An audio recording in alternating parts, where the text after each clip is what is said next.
Bismillahirrahmanirrahim.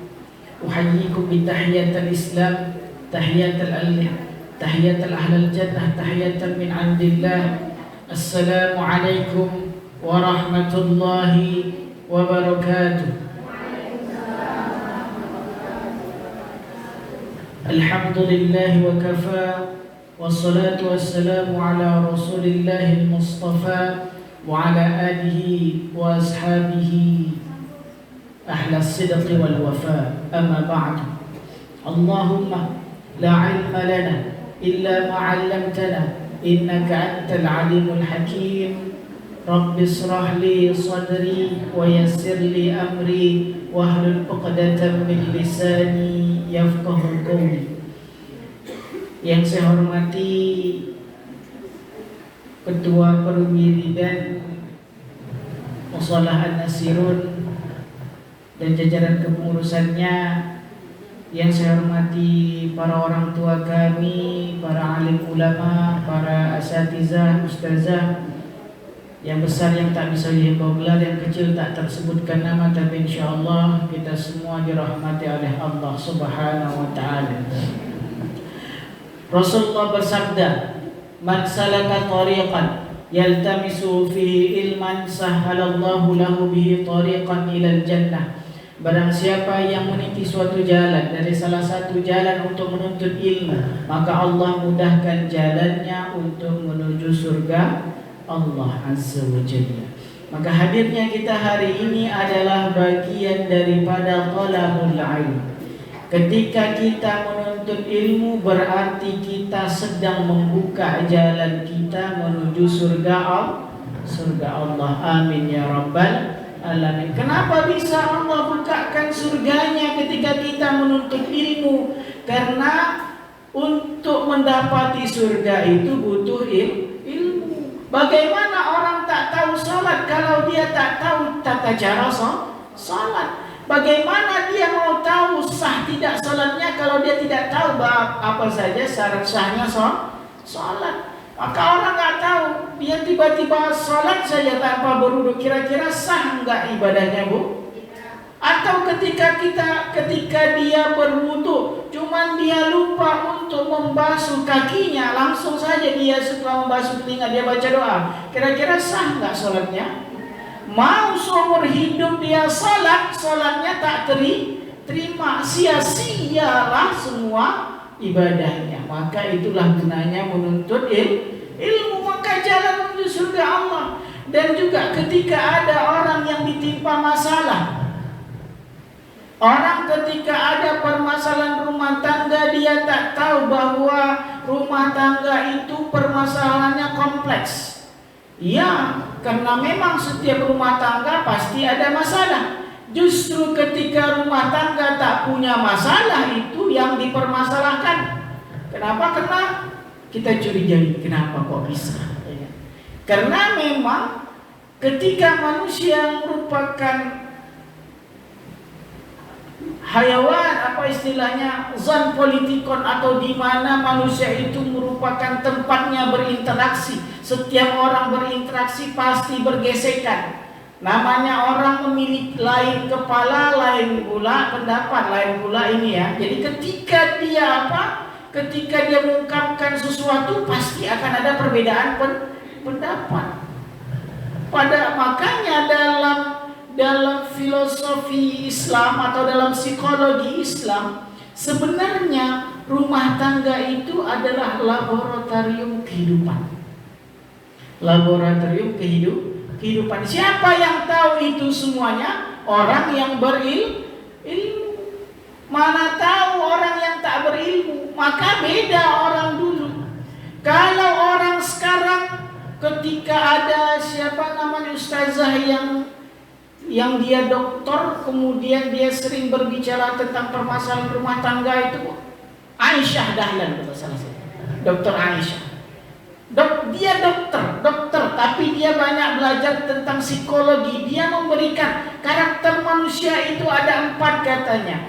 Ini sesuai dengan psikologi. Ada namanya melankolis, ada namanya pragmatis, ada nama koleris, ada namanya juga sanguitis. Ini ya Bu, sitis gitulah. Ada melankolis, ada sanguitis. Melankolis ini orangnya senang bersenang-senang. Kalau orangnya sanguitis ini orangnya senang memperlihatkan sesuatu. Orang yang koleris ini orang cenderungnya maksa-maksa. Dia cenderung ingin memimpin. Ada orang yang dia pragmatis, orangnya santai, enjoy, suka damai, tak mau gesekan dengan orang. Bagaimana caranya kita bersikap? Ya lihat kawan kita, melihat karakter kawan kita, bukan menjadikan dia bahan cemoohan, tapi melihat karakter kawan kita menjadikan kita lebih mudah untuk bergaul dengannya. Maka dengan orang-orang yang pragmatis, jangan paksa-paksa dia. Dengan orang-orang yang koleris, udah biarkan dia yang mimpin jalan, tak usah dilawan, kan gitu udah. Dengan orang yang dia sanguitis, dia senang bercerita, dia senang bergembira, dia senang jalan-jalan. Dia senang jalan-jalan, walaupun dibawanya jalan-jalan. Maka itulah. Dari mana kita tahu? Dari ilmu. Maka rumah tangga itu adalah laboratorium kehidupan. Kenapa disebut laboratorium kehidupan? Karena selalu dipelajari. Kenapa dipelajari? Karena selalu ada perubahan. Bu, ketika ibu muda dengan sekarang anak ibu, kira-kira berubah nggak pendapat orang tentang hijab? Kalau dulu orang kayaknya santai saja, pakai sini kerudung sana sini dan tutup, kata tutup. Sekarang nggak bisa. Kenapa? Karena orang sudah mulai memahami tentang Islam. Dulu tak terbatas, orang mau ikut ngaji terbatas. Tapi sekarang orang sudah mulai tahu.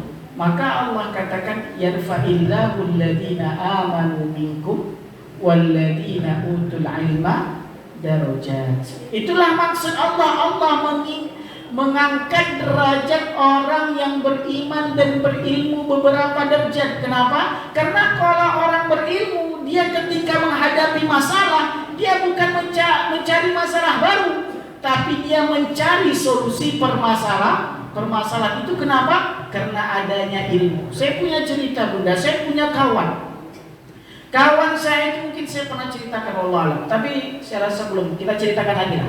Saya punya kawan, dia beli mobil baru, kalau tak salah saya, bukan mobil baru, mobil second, maaf. Mobilnya itu Nissan Trail ini kan secondnya aja bagus, masih mahal lah, cukup mahal lah. Nissan Trail ini dia ambil dengan bodi mulus, mesin masih cantik, segala macamnya.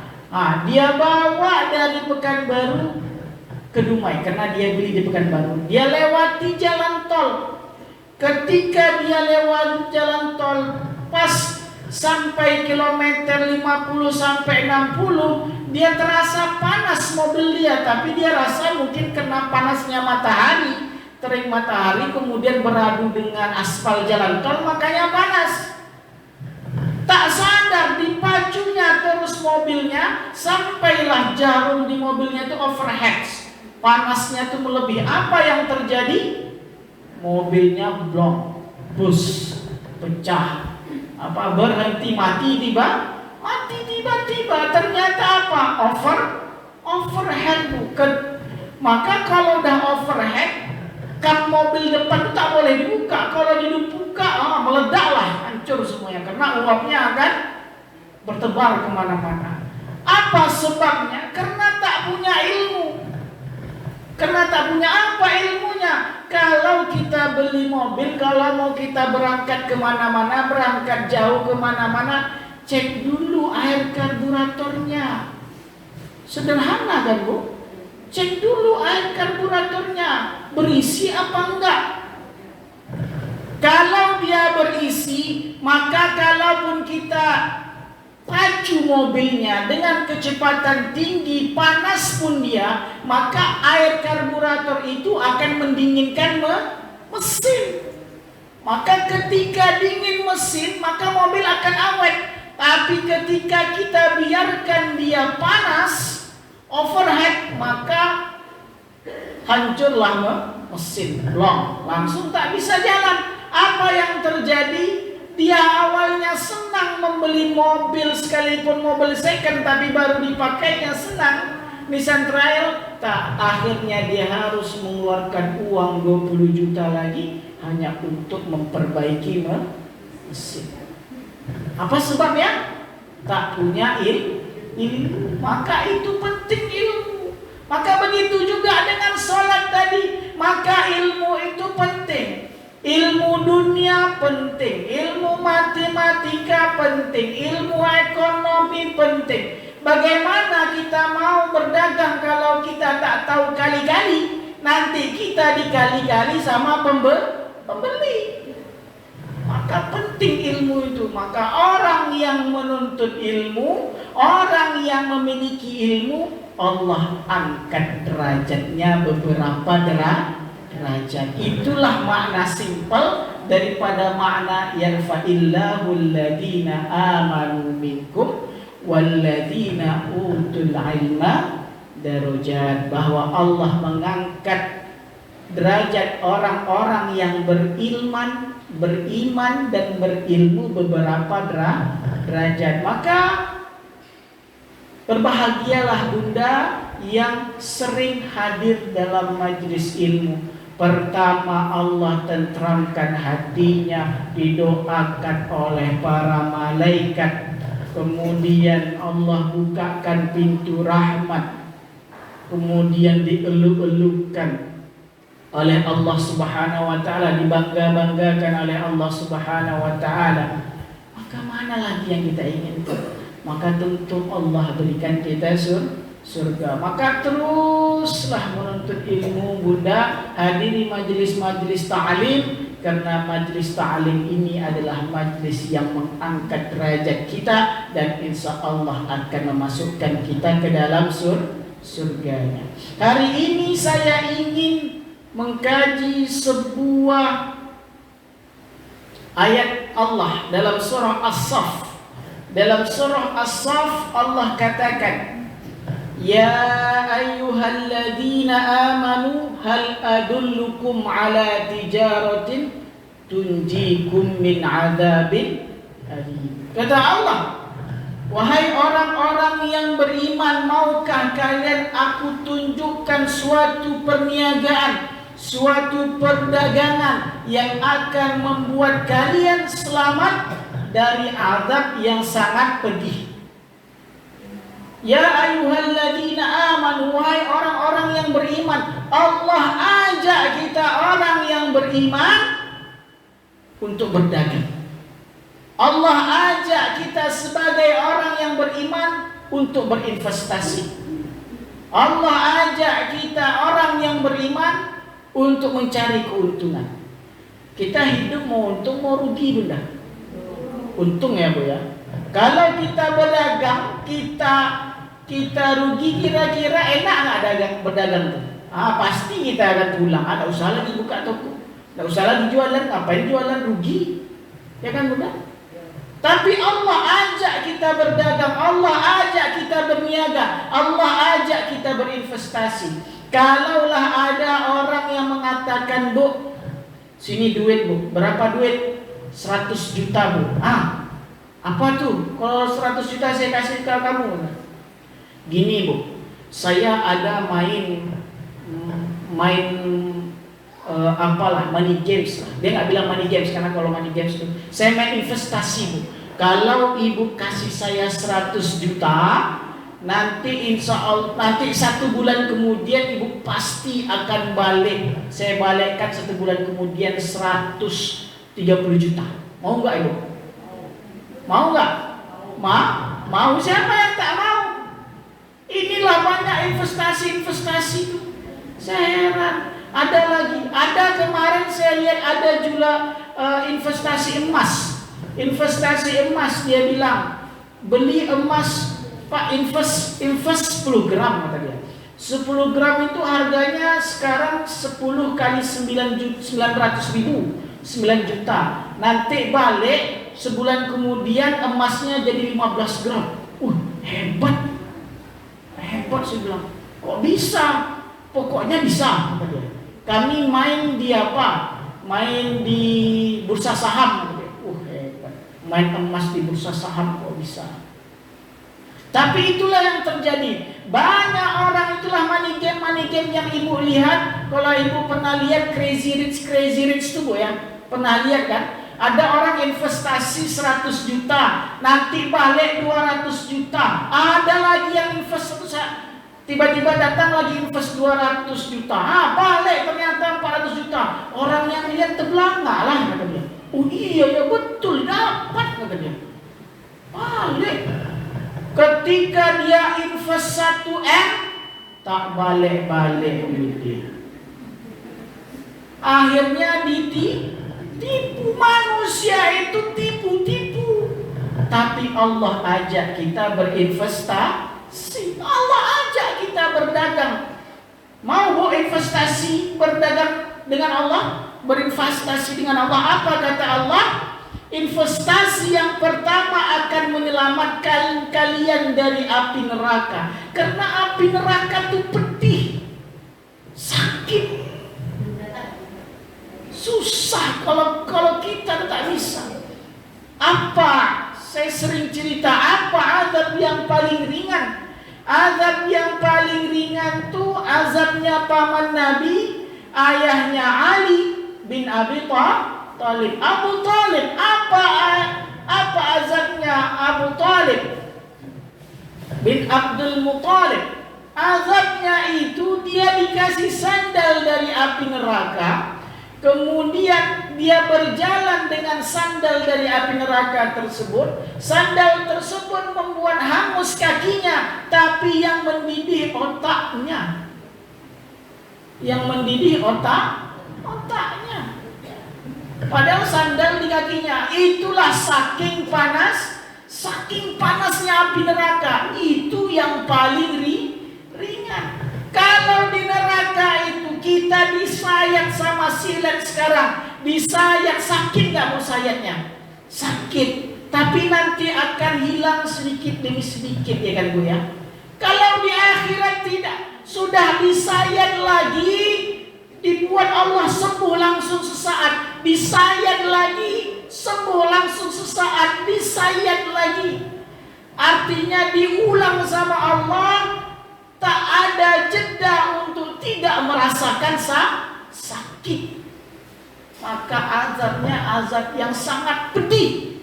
Tapi Allah katakan kalau kalian investasi, maka kalian akan selamat dari azab yang sangat pedih. Apa investasi yang pertama kata Allah? Tu'minuna billahi wa rasulih. Beriman kepada Allah dan Rasulnya. Mikir kita, Allah tadi manggil kita orang yang beriman, disuruh Allah lagi untuk beriman. Ini apa ini? Kadang kita bertanya-tanya, betul tak benar? Kenapa Allah suruh lagi kita beriman? Padahal kan yang dipanggil orang yang beriman. Sudah barang tentu orang yang beriman dia itu punya iman. Kenapa Allah perintahkan dia beriman? Karena orang yang beriman harus betul-betul menunjukkan keimanannya. Apa kata Allah? Ahasiban nas ayutraku ayyaqulu amanna wa hum la yuftanun. Apakah manusia itu berpikir, mengira bahwa mereka itu dibiarkan berkata begitu saja, aku ini beriman, kami ini beriman, wahum la yuftanun, sedangkan mereka tak diberikan fitnah, sedangkan mereka tak diberikan cobaan. Maka hati-hati kita kalau kadang dikasih cobaan, keluar kata-kata sumpah serapah. Allah, mulailah sumpah serapah keluar. Padahal itu adalah konsekuensi keimanan. Kalau kita merasa diri kita beriman, maka akan ada cobaan. Tak mungkin tak dapat cobaan. al-imanu yazidu wa yankus, yazidu bil ta'ah wa yankusu bil ma'siyah.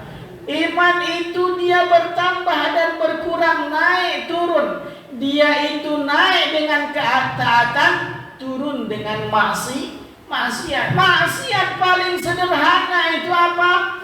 Menunda sholat. Apa benda? Menunda sholat itu maksiat. Ayu amal ahabbu ilallah. Amal apa yang paling dicintai oleh Allah? Qalu as-salatu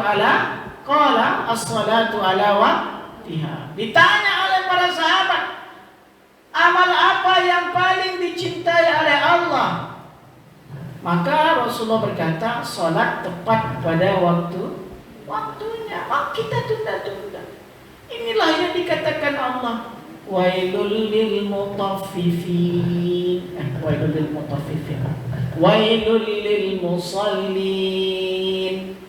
Celaka buat orang-orang yang sholat. Orang yang sholat aja bisa celaka. Alladzina an sholatihim sahun.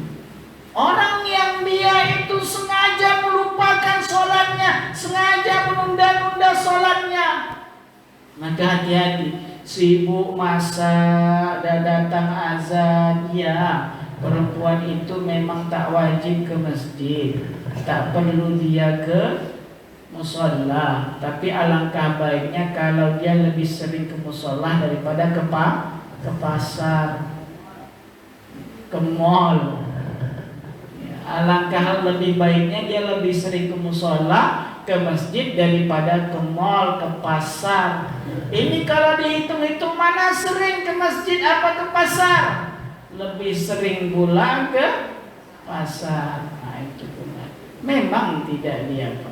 Kalau seandainya ke masjid itu menjadi fitnah, cantik bana, rancak bana, janda kembang tengah malam, gitu kan.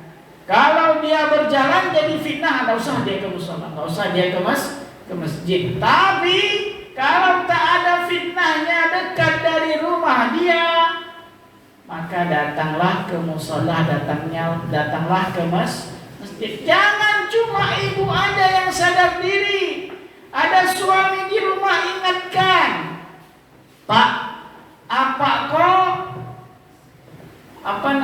wanita solehah? Apa ini? Apa nama istilahnya? Kalau wanita solehah sholat di rumah, kalau pria soleh sholat di masjid, kan gitu. Tapi hati-hati ngomong kayak gitu sama suami. Pelan-pelan saja.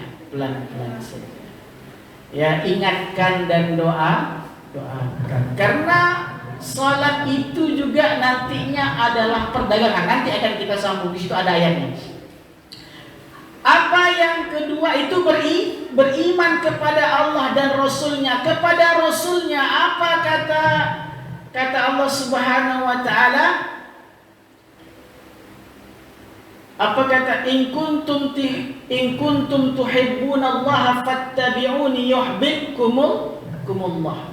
Katakanlah kepada orang-orang yang beriman, wahai Rasulullah, kalau seandainya kalian itu mencintai Allah, maka ikutilah aku, maka Allah akan mencintaimu. Maka kita ikut, cinta, taat dengan Rasulullah, maka itu bagian daripada cinta kepada Allah. Bagaimana kita cinta kepada Rasulullah? Kita cinta aqwalun wa af'alun wa takrirun. Maka ketika ada perkataan Nabi, kita percaya, kita laksanakan.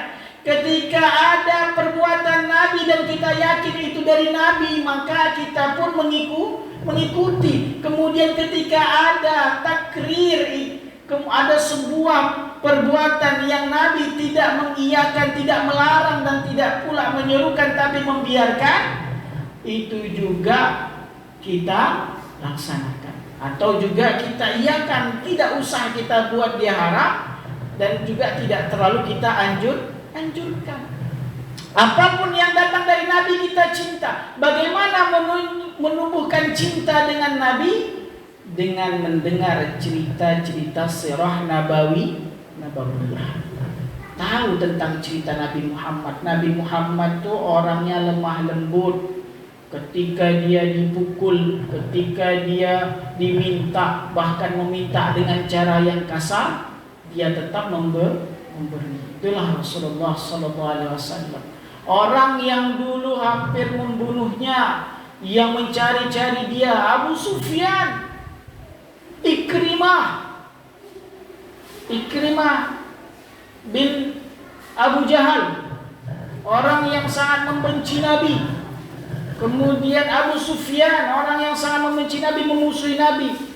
Ikrimah itu ketika Fathul Makkah, dia itu belum masuk Islam. Tahu Ikrimah? Anaknya Abu Jahal. Ikrimah bin Abu Jahal itu dia ketika Fathul Makkah, ketika Rasulullah datang untuk membebaskan kota Makkah, dia lari ke pesisir pantai Arab untuk lari pergi ke Yaman. Kalau tak salah dekat kota Jeddah. Apa bu tempat kalau kita landing pesawat? Jeddah ya. Jeddah. Di Jeddah itu kan ada laut ya bu ya.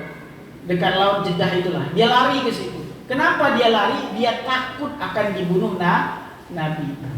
Maka ada seorang sahabatnya yang juga merupakan sepupunya minta jaminan kepada Nabi agar Ikrimah ini dijamin keselamatannya oleh Rasulullah. Maka Rasulullah pun menjamin keselamatannya. Maka dijemputlah ia sama sahabatnya yang merupakan sepupunya. Dia katakan sama Ikrimah, Ikrimah, pulanglah kau ke kampung halamanmu. Sesungguhnya Rasulullah menjaminmu. Apa katanya? Aku tak mau, aku tak berani, aku takut dibunuh Nabi, kata dia. Aku takut dibunuh Rasulullah. Tapi apa kata sahabatnya? Ini rida, ini sorban Nabi, bukti bahwa engkau sudah aman. Maka pergilah Ikrimah ke kota Mekah ketika itu. Ikrimah ini orang paling memusuhi Nabi. Ketika Abu Jahal itu mati dalam perang, dia yang ingin sekali membunuh Nabi. Pokoknya dia ingin membunuh Nabi. Bahkan dia mengirim orang ke Madinah untuk membunuh Nabi. Tapi Rasulullah tetap santun. Rasulullah tetap lemah lembut. Bayangkan, ketika sampai dia ke kota Makkah, dia tak masuk Islam langsung. Dia tak masuk Islam. Apa yang dilakukan Rasulullah? Rasulullah bilang dia aman. Bahkan Rasulullah meminjam baju perang ke Ikrimah bin Abu Jahal. Dia pinjam baju perang, dia bilang, Ikrimah, pinjamkan kami 100 baju perang. Engkau akan mendapatkan imbalan yang berarti. Maka dipinjamkanlah oleh Ikrimah. Padahal Ikrimah ketika itu belum masuk Islam, tapi tetap dipinjamkan sebagai suaka buat Ikrimah. Maka dipinjamkan 100. Maka ketika berperang, 100 baju ini hancur. Tapi apa yang Rasulullah berikan? Rasulullah ajak Ikrimah untuk naik ke sebuah bukit setelah perang. Kemudian Ikrimah ditunjukkan oleh Rasulullah sebuah perkebunan yang begitu luas. Sepanjang mata memandang, seluas itu terlihat perkebunan yang hasilnya melimpah. Apa kata Rasulullah? Di situ ada kambingnya, di situ ada untanya. Itulah harta rampasan perang Nabi. Dan itu hampir seluruh harta rampasan perang. Apa kata Nabi? Wahai Ikrimah, pandanglah itu, maka semua itu adalah milikku. Maka semenjak itulah Ikrimah langsung masuk Islam. Saking baiknya Nabi Muhammad, musuh bebuyutannya dia maafkan, dia berikan sesuatu yang banyak kebaikan. Apa kata Ikrimah? Tidak. Kalau orang biasa dia takkan memberikan ini. Dia memberikan ini karena dia Rasulullah. Itu kata Ikrimah. Saking baik hatinya Ikrimah Saking baiknya Rasulullah terhadap Ikrimah bin Abu Jahal. Maka itulah bentuk cinta kepada Rasulullah. Maka kita tumbuhkan cinta kepada Rasulullah sallallahu alaihi wasallam. Wa tujahiduna fi sabilillahi bi amwalikum wa anfusikum. Dzalikum khairul lakum in kuntum ta'lamun. Kemudian kalian berjihad di jalan Allah dengan harta kalian, dengan jiwa kalian. Dzalikum khairul lakum, itulah sebaik-baik perkara untuk kalian in kuntum ta'lamun, seandainya kalian tahu. Sekarang saya tanya Bunda, apakah jihad itu harus mengangkat perang atau mengangkat senjata berperang? Tidak. Yang paling sering iri dengan para mujahid yang pergi perang adalah para ibu-ibu.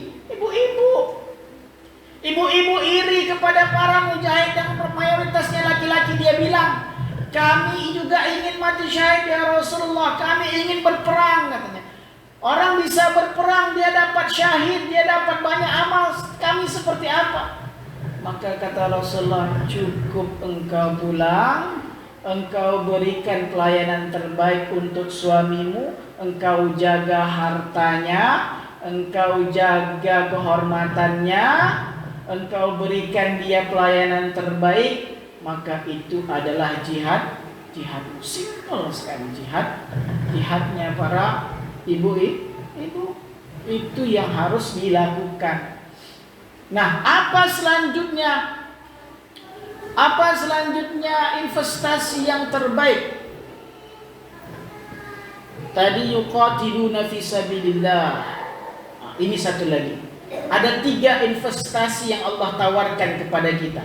Dalam surah Fatir ayat 29 Allah katakan, Innal ladzina yatluna kitaballah wa aqamus shalah wa anfaqu mimma razaqnakum sirran wa alaniyah yarjuna tijaratan lan tabura. Apa pertama? Innal ladzina yatluna kitaballah, orang-orang yang membaca kitabullah, membaca Al-Qur'an, wa aqamus shalah, kemudian dia mendirikan salat, wa anfaqu mimma razaqnahum, dan dia berinfak terhadap apa yang kami berikan kepada mereka, sirran wa alaniyah, diam-diam maupun terang-terangan, yarjuna tijaratan lan tabura. Itulah orang yang menginginkan keuntungan yang tak pernah rugi, atau perdagangan yang tak akan pernah rugi.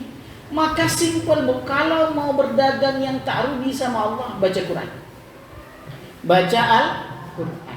Apa kata Rasulullah? Orang-orang nantinya di akhirat, orang-orang yang hafal Al-Quran, orang-orang yang membaca Al-Quran. Apa kata Rasulullah? Malaikat datang menjemput mereka. Apa kata malaikat? Iqra wartaki warattil kama turattil fid dunya fa inna manzilaka indal akhirul ayati taqra'uh. Kata Allah, kata Rasulullah, malaikat itu akan mengumpulkan kita nantinya di padang mahsyar. Kemudian disuruhnya orang-orang yang sering membaca Al-Quran, Iqra wartaqi, bacalah olehmu, kemudian naik, warattil, baca lagi. Maka disuruh naik lebih tinggi, lebih tinggi, lebih tinggi. Fa inna manzilataka inda akhirul ayati taqra'u. Sesungguhnya tempatmu nanti itu di akhir ayat yang kamu baca. Maka semakin sering kita membaca Al-Quran di dunia, semakin tinggi tempat kita di akhirat. Ibu pernah jalan-jalan, Bu? Pernah naik haji? Pernah naik kalau yang jam besar di samping Ka'bah itu namanya apa, Bu? Tower Zamzam. Ibu pernah lihat Tower Zamzam? Pernah naik Tower Zamzam? Mudah-mudahan kita nantinya bisa semuanya lihat, amin. Tower Zamzam itu, dari Tower Zamzam itu kita bisa melihat dari atas ke bawah. Indah nggak, Bu, kelihatannya? Kalau yang belum lihat nggak nampak lah, ya kan? Atau ginilah, Ibu Banyak nggak yang dari Sumbar gue? Padang banyak gue ya. Ibu, saya pernah jalan-jalan ke Sikabu. Sikabu itu daerah Payakumbuh, Kecamatan Kabupaten 50 kota kalau salah. Sikabu. Di Sikabu itu, Bu, saya itu kemah itu di tempat yang tinggi. Kemudian dari tempat yang tinggi nampak saya hamparan sawah, nampak saya ada Gunung Sijunjung. Nampak saya dari situ dan saya nampak kota Payakumbuh semuanya dari bawah itu. Atau ketika kita naik ke Puncak Lawang. Ibu pernah ke Puncak Lawang kan? Ibu pernah naik ke Puncak Lawang. Di Puncak Lawang itu ibu akan melihat danau. Danau apa nama ibu? Danau Maninjau. Lama enggak Bu ketika kita nengoknya? Lama enggak? Itu di mana Bu? Kalau tempat kita di atas.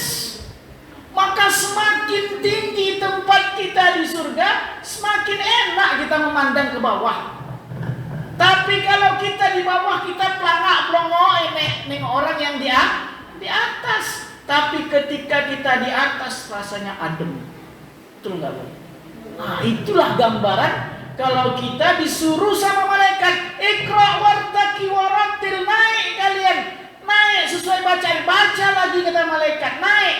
Maka orang yang punya banyak hafalan, yang sering baca Al-Quran, maka tempatnya di surga itu tinggi, enak. Betul nggak Bu? Ini investasi tijaratan lan tabura, investasi yang takkan rugi. Apalagi 1 kali 10, itu sudah sering kita baca itu. Tapi saya akan mengibaratkan tadi. Bayangkan ketika kita punya tempat yang super dahsyat, istananya tuh di atas kita nampak. Dan orang katanya, orang yang di atas itu, yang di surga itu nampak dia neraka. Nampak dia neraka. Maka saking tingginya, tapi dia jelas akan melihat neraka. Wallahu a'lam. Apa entah dikasih teropong atau matanya bisa melihat dari kejauhan, saya nggak tahu. Tapi nampak. Menurut riwayat nampak dia orang. Maka ketika dia nampak ada keluarganya, ada ayahnya, ada gurunya, mana tahu saya nanti Bu, wallahu a'lam. Kalau ibu nampak saya agak tercebur nanti, Ustaz ini kok tinggal pula di neraka. Ya Allah, dulu dia ngasih pengajian kami, tolong selamatkan Bunda. Nampak ada anak, nampak ada keluarga, nampak ada orang baik sama kita, nampak ada nenek, nampak ada ayah, nampak ada ibu. Kok masih ada ayahku di neraka? Kok masih ada ibuku di neraka? Ya Allah, dulu dia kasih aku pendidikan yang terbaik. Ya Allah, ambil dia dari neraka. Maka diangkat oleh Allah, kemudian ditempatkan ke surga. Itu nikmatnya. Maka tijaratan lan tabura, membaca Al-Quran, apatah lagi menghafal Al-Quran, adalah bagian dari perdagangan yang tak pernah rugi. Jalan-jalan aja enak, apalagi betul-betul jadi surga. Wa anfaq wa aqamus shalah, dan orang yang mendirikan salat itu juga merupakan investasi yang terbaik. Salatlah yang menjadi penenang hati kita. Salatlah yang membuat diri kita itu dekat dengan Allah Azza wa Jalla. Salat kita lah yang membuat Allah itu memberikan kasih sayangnya kepada kita. Bunda, bukan karena banyaknya salat kita, bukan karena banyaknya sedekah kita, bukan karena banyaknya amal kita itu yang membuat kita masuk surga, tapi karena rahmat Allah lah kita bisa masuk surga. Gimana cara mancing rahmat Allah? Mendekatkan diri kepada Allah. Bagaimana cara mendekatkan diri kepada Allah? Kita salat tepat waktu 5 kali sehari semalam, ditambah salat malam, ditambah duha. Ditambah nanti kalau ada salat rawatib dan solat-solat lainnya, qabliyah, ba'diyah ditambah. Maka itulah yang membuat kita dekat dengan Allah. Kalau kita dekat dengan Allah, maka rahmat Allah, kasih sayang Allah akan dekat dengan kita. Maka Allah akan memberikan kita hadiah rahmat yang berbentuk surga Allah Subhanahu wa taala. Wa anfaqu mimma razaqnahum sirran wa alaniyah. Berinfak di jalan Allah baik dalam keadaan dia itu diam-diam maupun terang-terangan. Maka jangan takut bunda. Kalau mau infak silakan infak. Kalau mau terang-terangan silakan terang-terangan. Kalau mau diam-diam silakan diam-diam. Tapi yang terbaik adalah sedekah yang diam-diam. Tapi ketika sedekah kita yang terang-terangan kita niatkan untuk memotivasi orang lain untuk mau bersedekah, maka sedekah kita itu adalah sedekah yang sangat baik. Motivasi orang tak apa-apa. Ada sedekah bu, hari ini kita ada penggalangan dana, pembebasan tanah butuh dana 100 juta katanya. Ambo 10 juta Pak Ustadz. Kan gitu. Akhirnya yang lain termotivasi. Itu juga baik. Sirra wa alaniyah adalah bentuk perniagaan kepada Allah yang tak pernah rugi. Mau diam-diam ataupun mau terang-terangan. Sudah 42 menit bunda. Aduh. Sebenarnya masih ada satu lagi investasi yang paling besar. Apa itu bunda? Anak. Dalam Al-Quran disebut walladzina yaquluna rabbana hablana min azwajina wa dzurriyyatina qurrata a'yun. Apa maksud qurrata a'yun itu? Qurrata a'yun kalau dikaji-kaji dalam bahasa Arab itu maknanya qarra yaqurru qarran. Kalau diartikan artinya tetap. Kalau dikaji-kaji lagi, kenapa disebut dengan tetap? Karena biasanya sesuatu itu kalau dia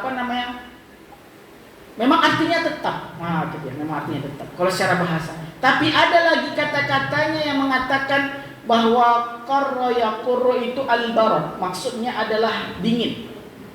Dingin, sesuatu yang dingin itu kalau dia lama menetap di suatu tempat, maka ia akan membuat sesuatu itu tetap di situ terus. Seperti misalkan ikan yang hidup kita masukkan ke freezer, kira-kira dia akan tetap di situ kaku apa enggak? Kaku kan? Maka dia menjadi membeku. Maka qurrah itu maksudnya adalah dingin yang membuat beku. Itu qurrah itu. Kalau secara bahasa, ain itu artinya mata. Kok bisa mata? Kok bisa dikatakan dinginnya mata? Sebenarnya udah masuk. Ini sebuah kinayah atau kiasan yang mengatakan bahwa sejuk hati itu artinya senang, bahagia. Sejuk rasanya. Kan bahasa kita sejuk. Maka diartikan qurrata a'yun itu adalah penyejuk hati, pelipur lara. Apa yang membuat sejuk hati kita? Anak. Apa yang membuat senang hati kita? Anak. Itulah investasi yang terbesar. Idza mata ibnu Adam inqata amaluhu illa min salasin shadaqatin jariyatin aw ilmin yuntafa'u bihi aw waladin shalihin yad'u lah.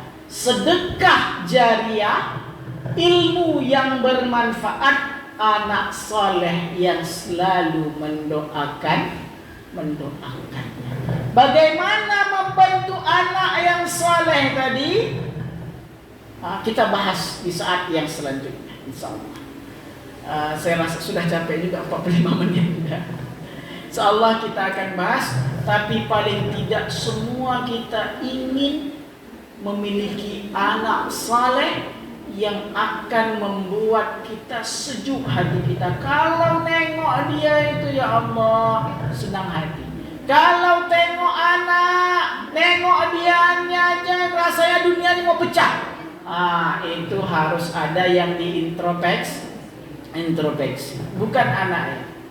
Insyaallah akan kita bahas di minggu yang akan datang, insyaallah. Mohon maaf atas segala kekurangan dan khilafan. Wabillahi taufiq wal hidayah wa ridha wal inayah. Subhanakallahumma bihamdika asyhadu an la ilaha illa anta astaghfiruka wa atubu ilaik. Kita tutup doa atau langsung saja? Doa sebentar ya. Ya.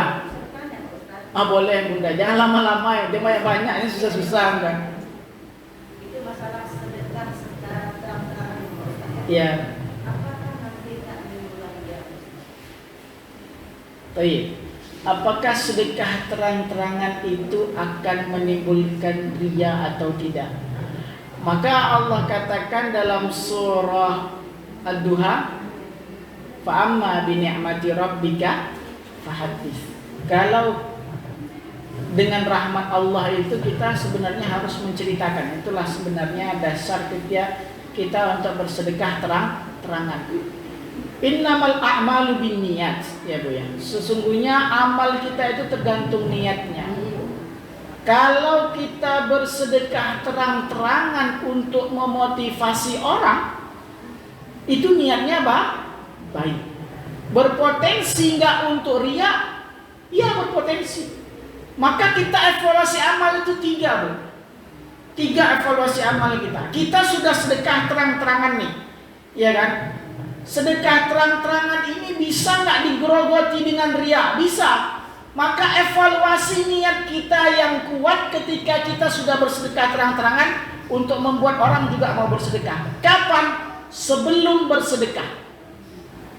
Kita kuatkan niat kita. Aku bersedekah terang-terangan untuk membuat orang lain mau bersedekah.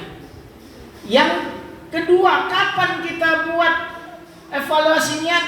Ketika bersedekah, ketika dilihat orang, ketika dipuji-puji orang. Itu kita haruskan luruskan niat kita. Luruskan niat kita. Ya Allah, aku tadi berniat bukan untuk dipuji orang. Maka dipuji orang tak membuat kita melambung, dicaci orang tak membuat kita jatuh. Tapi kita tenang. Apa bukti? Apa-apanya? Kita biasa saja. Mau dipuji orang kita biasa, mau dicaci orang kita biasa. Itu terlihat dari hati kita nanti ya. Maka evaluasi ketika kita bersedekah itu. Kuatkan sebelum, kemudian teguhkan ketika, dan sesudah biasanya. Setahun kemudian, 2 tahun kemudian, tiba-tiba diungkit-ungkit orang lagi. Ingat lagi kembali niat kita. Kuatkan niat kita. Berpotensi, tapi kembali kepada diri kita masing-masing. Wallahu a'lam bishawab. Ya. Iya, Bu.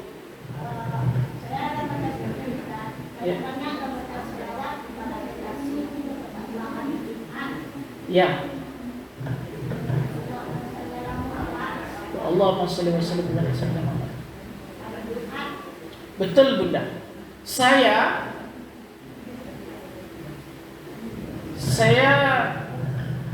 mendawamkan itu Bunda. Dan itu membuka rezeki saya. Jumat habis subuh pulang ke rumah sholawat. Spesial Jumat itu sholawat. Kalau pergi kemana-mana itu istighfar kalau hari-hari biasa. Tapi Jumat saya rubah sholawat. Karena ketika kita berselawat 1 selawat, maka akan Allah berikan 10 selawat untuk kita, 10 doa. Kemudian dalam sabda Nabi mengatakan bahwa setiap kita berselawat, sebenarnya selawat kita itu seperti ditempatkan di suatu tampan, kemudian atau nampan ya Bu ya. Yang nampan tersebut langsung dipersembahkan kepada Rasulullah. Kemudian Rasulullah langsung membalas selawat kita. Artinya selawat kita itu sampai kepada Rasulullah. Dan selawat itu adalah pembuka pintu doa. Jadi ketika kita berdoa tidak pakai sholawat, maka doa kita itu tergantung di antara langit dan bumi. Apa yang membukanya? Sholawat. Maka setiap kita berdoa, puji Allah, sholawat, maka doa kita langsung naik ke langit, ijabah. Itu dia. Jangan langsung doa, karena itu adalah bentuk kita membuka pintu doa kita kepada Allah. Maka sholawat di hari Jumat itu spesial. Sholawat di hari Jumat itu spesial. Kenapa? Karena sholawat ketika itu adalah sholawat yang akan memperluas rezeki kita, yang akan membuat tenang hidup kita, yang akan langsung dijawab oleh Rasulullah, yang nantinya akan langsung diberikan balasan berlipat oleh Allah Subhanahu wa taala. Maka sholawat didawamkan di hari Jumat. Maka sholawatlah perbanyak di hari Jumat. Simpel aja. Sallallahu ala Muhammad, sallallahu alaihi wasallam, sallallahu ala Muhammad, sallallahu alaihi wasallam. Sambil masak sholawat, sambil ngikis cabai bawang, sholawat. Kalau selawat Allahumma sholli ala Muhammad wa ala ali Muhammad, apa masih selawat juga? Salawat. Allahumma sholli ala sayyidina Muhammad wa ala ali sayyidina Muhammad juga boleh. Allahumma sholli ala Muhammad wa ala ali Muhammad juga salawat. Enggak masalah.